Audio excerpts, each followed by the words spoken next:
Hey, this time we're really mixing it up. Insert tooling in the home shop, TIG electrode selection, and my first try at truing a resin bonded diamond wheel.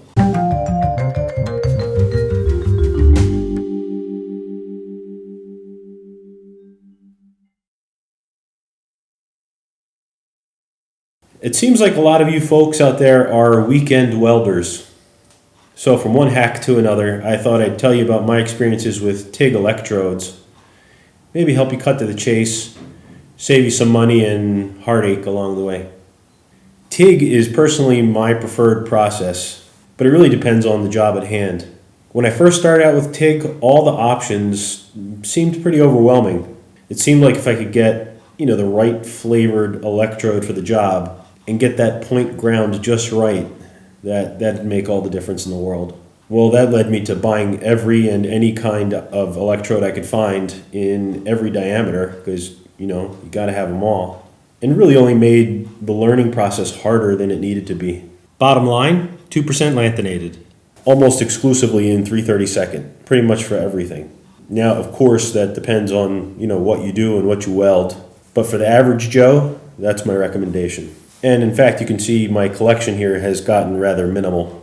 When I first started out, there were basically two flavors readily available. Your classic 2% thoriated for steels, and there was pure tungsten for aluminum welding in AC.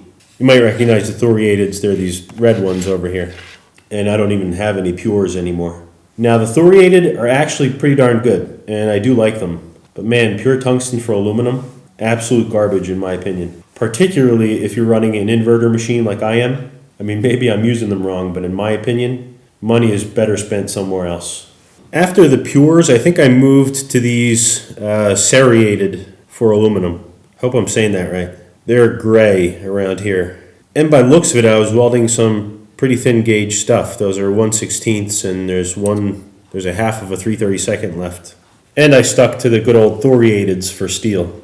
Now the serrateds I remember being pretty good, but for some reason I changed to something better for aluminum. Zirconiated maybe?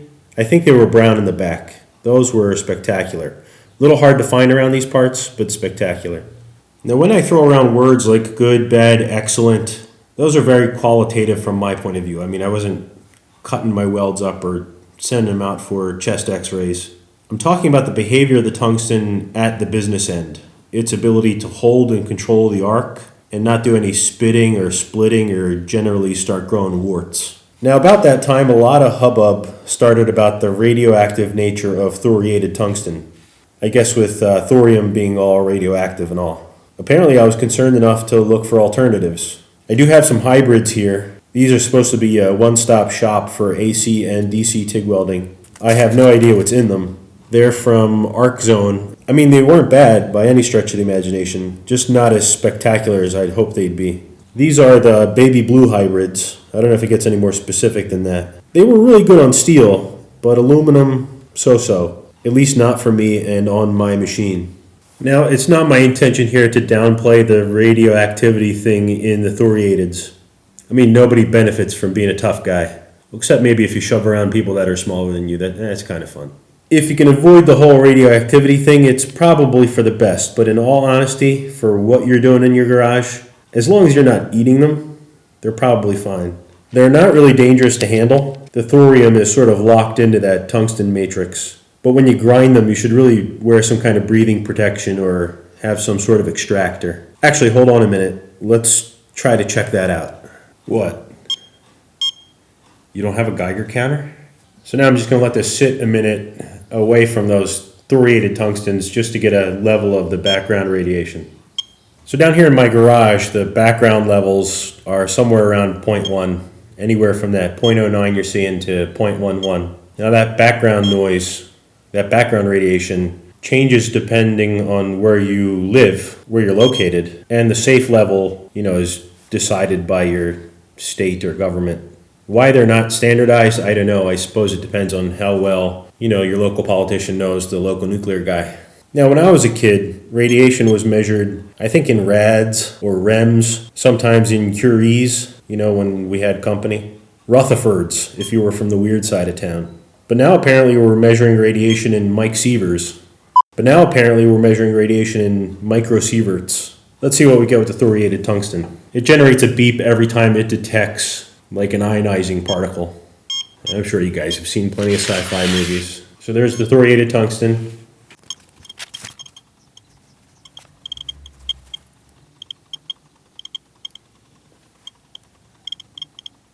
So as you can see, it's climbing up to about the 0.14, 0.15. Now I'm no nuclear physicist, at least not after that incident in '90. Take these measurements with a grain of salt. And to put those numbers in perspective, did you know bananas were technically radioactive? The potassium in them or something like that. Anyway, I think consuming a banana is 0.1 Mike Sievers. So in terms of banana equivalent dose, I'm not joking, I'm not making that up. Google it. Banana equivalent dose. Our solid thoriated tungstens were like eating, I don't know, a banana and a half every hour. And though I'm sure that'd probably kill you pretty quick, it's probably not because of the radiation. Now that number does only get worse when you're grinding them. To some extent, maybe when you're welding them. I mean, you're breaking them up, there's more surface area, and you're inhaling them into your body. I don't know why people get fixated on the radioactivity aspect of it. Even if they weren't radioactive, you shouldn't be inhaling tungsten dust and welding fumes. At least don't make a habit of it. So take those numbers and those comments for what you just paid for them. Like I said, I'm no longer a nuclear physicist. But the fact of the matter is, if you walk down to your local welding supply, thoriated is likely all you're going to find. I don't think it's going anywhere anytime soon. You know, they use it in industry for a reason, I would expect. Just as a hobbyist home shop guy, I don't see as big enough an advantage to stick with them instead of just randomly buying something else. But if you're hip to online buying, I'd suggest going that route for tungstens. I mean, you should still support your local welding supply. Sure, they'll gouge you on the small stuff, but they'll probably more help you in your welding than Amazon reviews will. And what are you going to do, mail order your gas bottles? And with all that said, I've settled on 2% lanthanated.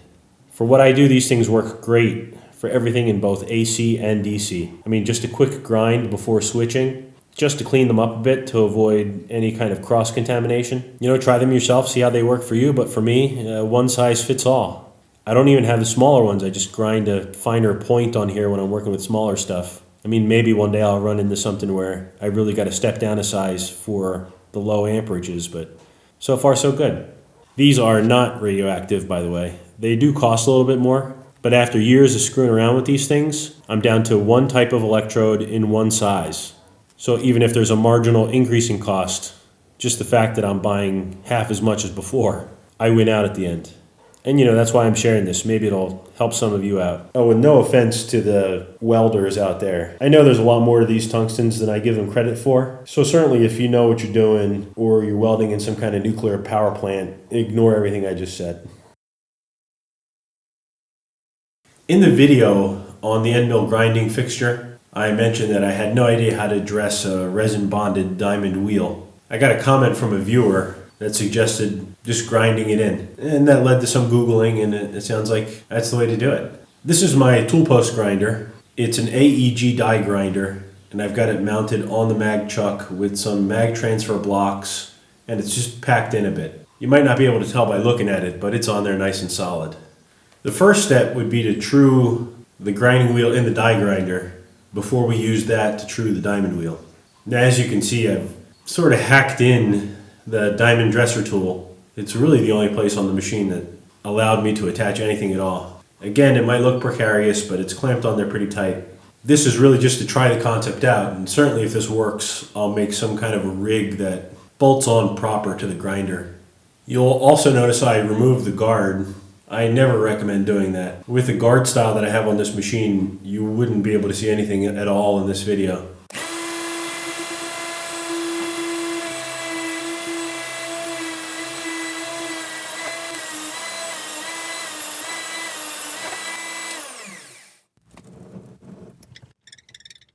The condition of the wheel is exactly like we left it before. I haven't done any more tungsten grinding, nor have I actually tried to dress this wheel.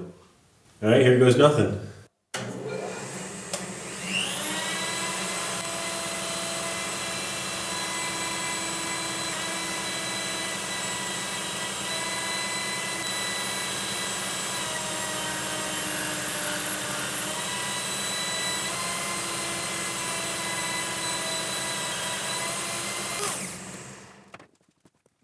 You can see where it's sort of cleaned up and where I have still more to go. I mean, having never seen this before, I don't know if I can really judge how well that's turning out. I mean, it's certainly trimming up the surface. What I mean is I don't know if I'm, doing more harm than good.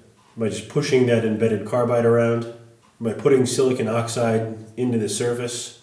I'm not going to bother to take this all the way because I don't actually have anything to grind.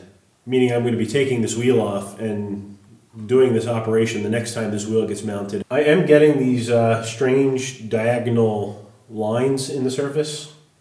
I'm going to guess that those are the exceptionally high quality bearings that are in my die grinder. But I don't know, that's smooth as a baby's bottom right there. Not that I'm into that kind of stuff.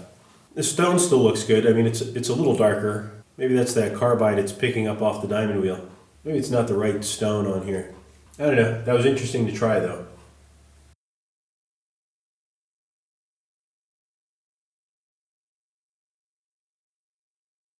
So let's talk about using carbide in the home machine shop. If I had a nickel for every time I got stopped on the street for my carbide versus high-speed steel opinion. Now, in the interest of full disclosure, I'm not going to get too deep into this because, to be quite frank, I don't know too much about it. Meaning I've never really cared for carbide.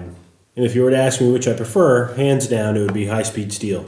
But I've noticed in the last year or two, almost all of my lathe tooling has moved to carbide, and my high-speed steel is slowly becoming shaper tooling. I mean, obviously the thread forms or any form tools, my cutoff tool is still high-speed steel, but the majority of my turning has become carbide. And I'm really only getting into this because I want to show you a little something on the lathe that I didn't really come to fully appreciate until not too long ago. But we'll get to that in a minute. So typically the problems, I mean, carbide is wonderful, don't get me wrong. Problems typically with using it in a hobby or home shop environment is it's just so darn expensive. Certainly if you've got the work or the income to support that, to justify that, I mean, they're the way to go. But the ease with which, someone could make their own high-speed steel cutter and how they perform, I mean, the flexibility and the power of that just, I think, overshadows having a million different carbide inserts in their relative tool holders. Now, I just said that, but obviously you're staring at a pile of carbide, and I've probably got,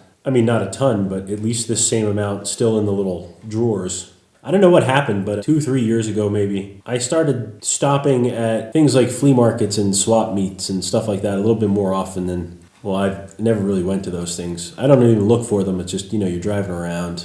Next thing you know, you're arguing over $1.50. It might just be something that happens as you get older. I don't know.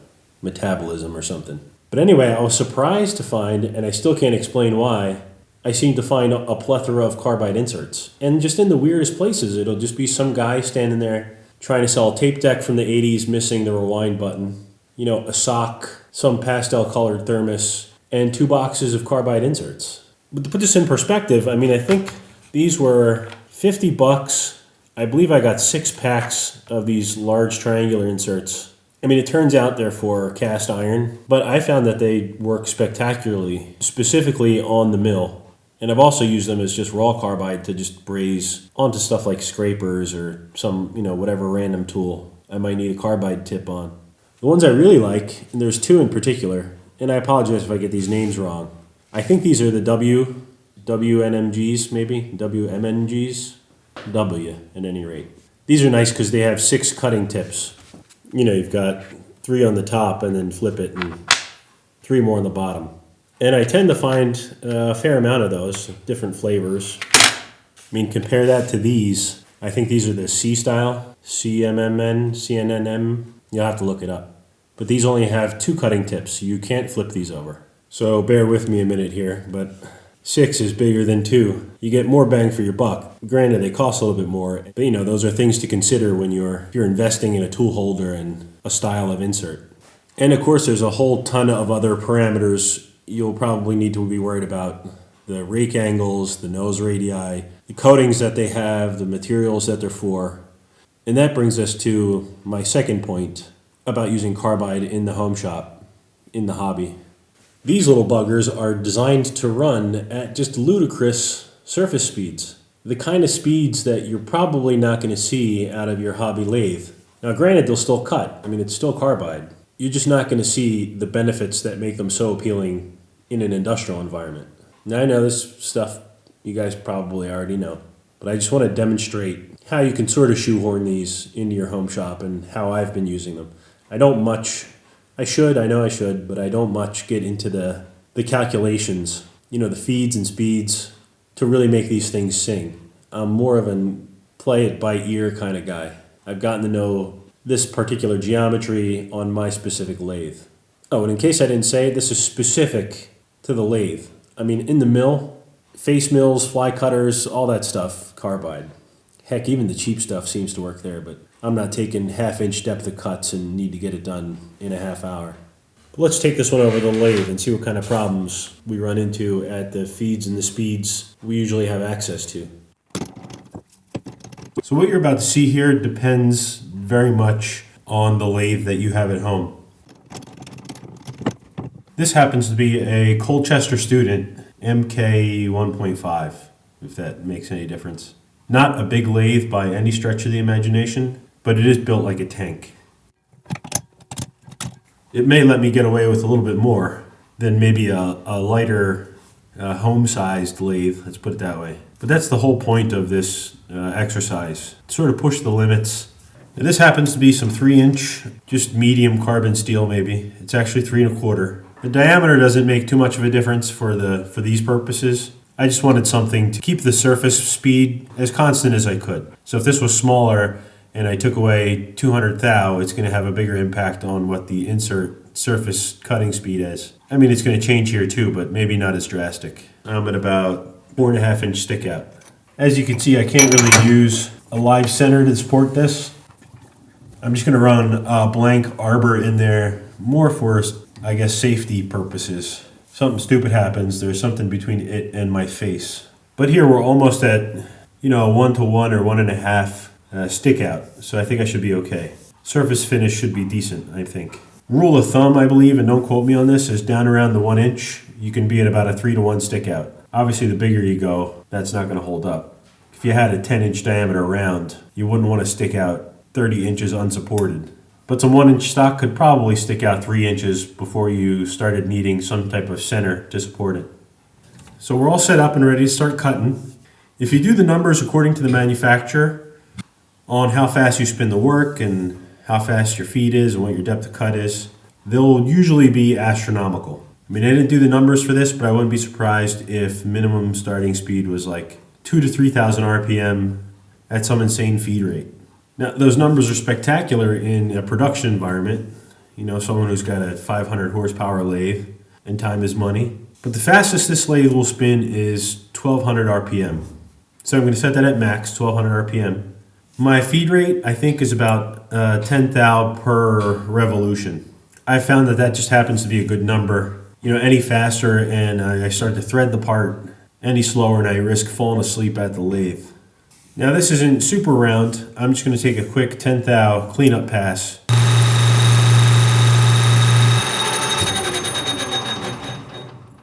That's not quite cleaned up yet, and that interrupted cut essentially is working as a chip breaker. I'm going to take another 10 off.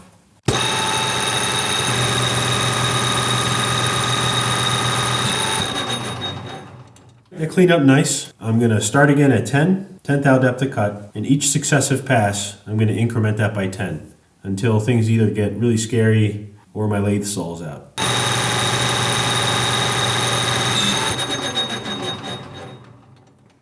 So I don't know if you saw that, my insert started sparking out. This stuff might be a little tougher than I thought it was. But anyway, watch what's happening here. I'm going to flip this insert. That'd be just my luck that I've started this test with a dull insert. All right, let's see what happens at 20 thou depth of cut.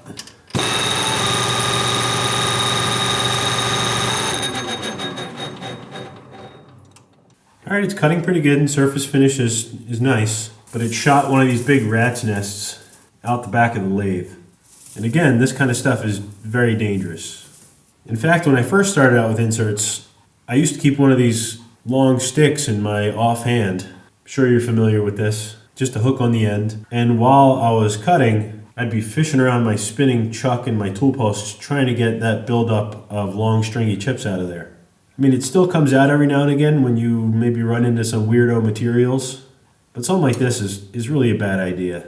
I mean, is it worse than a spinning nest of razor sharp stringy chips flying past your face at 1200 RPM? Probably not, but let's try to fix both these problems. Let's go to 30 thou depth of cut.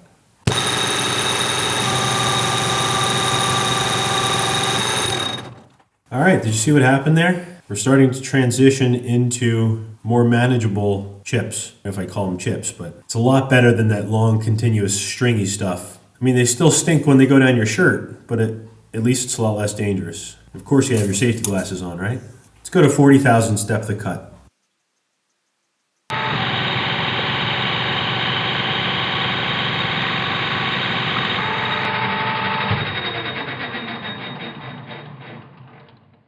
All right, so now we're talking. Take a look at those chips.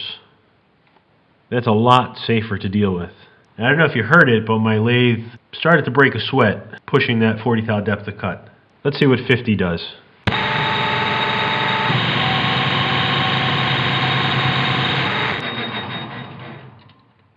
All right, not bad. Nice blue chips, all the heat's coming out. These things are really hot. Lathe is starting to put up a fight. Let's go to 60.